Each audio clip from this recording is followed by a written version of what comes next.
नमस्कार। कभी सोचा है अगर किसी को पुलिस गिरफ्तार कर ले तो क्या उसके सारे अधिकार खत्म हो जाते हैं?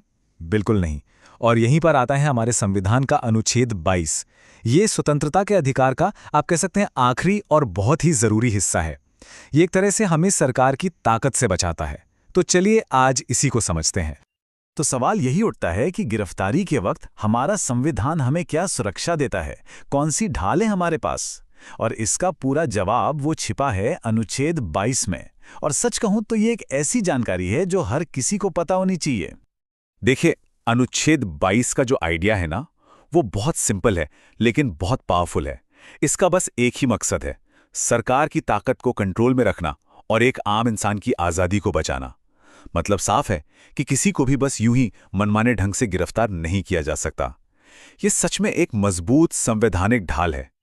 अच्छा, अब इस टॉपिक को ठीक से समझने के लिए ये जानना बहुत ज़रूरी है कि अनुच्छेद 22 में ना दो तरह की हिरासत या जिसे हम डिटेंशन कहते हैं उसकी बात की गई है।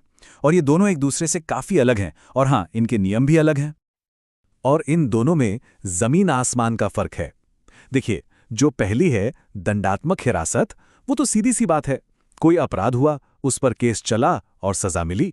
जैसे किसी ने चोरी की, वो दोषी पाया गया तो उसे जेल हुई।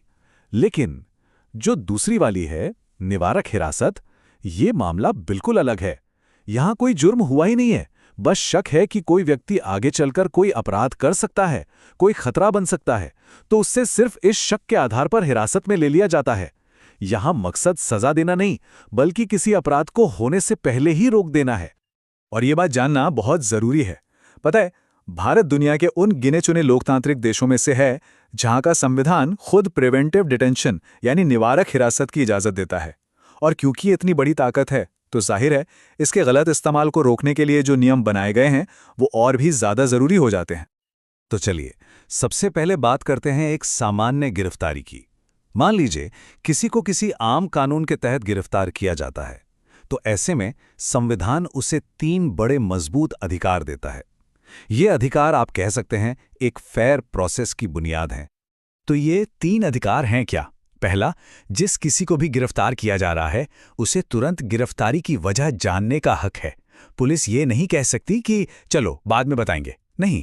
दूसरा, वो अपनी पसंद के किसी भी वकील से बात कर सकता है, सलाह ले सकता है।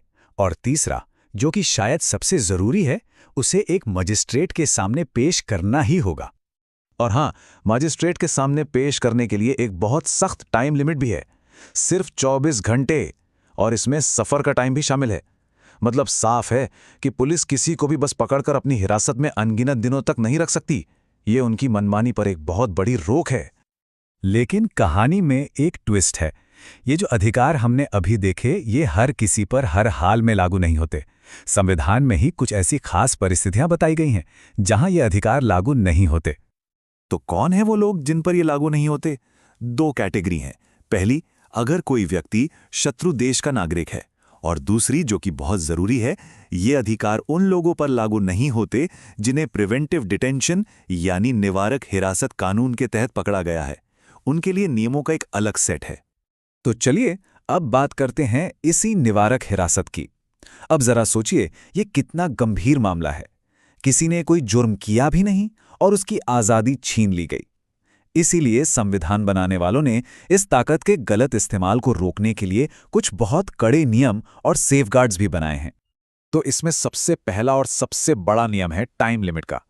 किसी भी व्यक्ति को प्रिवेंटिव डिटेंशन में 3 महीने से ज्यादा नहीं रखा जा सकता। हाँ, अगर 3 महीने से ज्यादा रखना है तो उसके लिए एक एडवाइजरी बोर्ड से मंजूरी लेनी होगी। ये एक बहुत सख्त सीमा है। तो ये सेफ्टी मेजर्स हैं क्या क्या? पहला तो वही कि 3 महीने से ज़्यादा की हिरासत के लिए एक एडवाइजरी बोर्ड की इजाज़त ज़रूरी है, और इस बोर्ड में हाई कोर्ट के जज बनने की काबिलियत रखने वाले लोग होते हैं।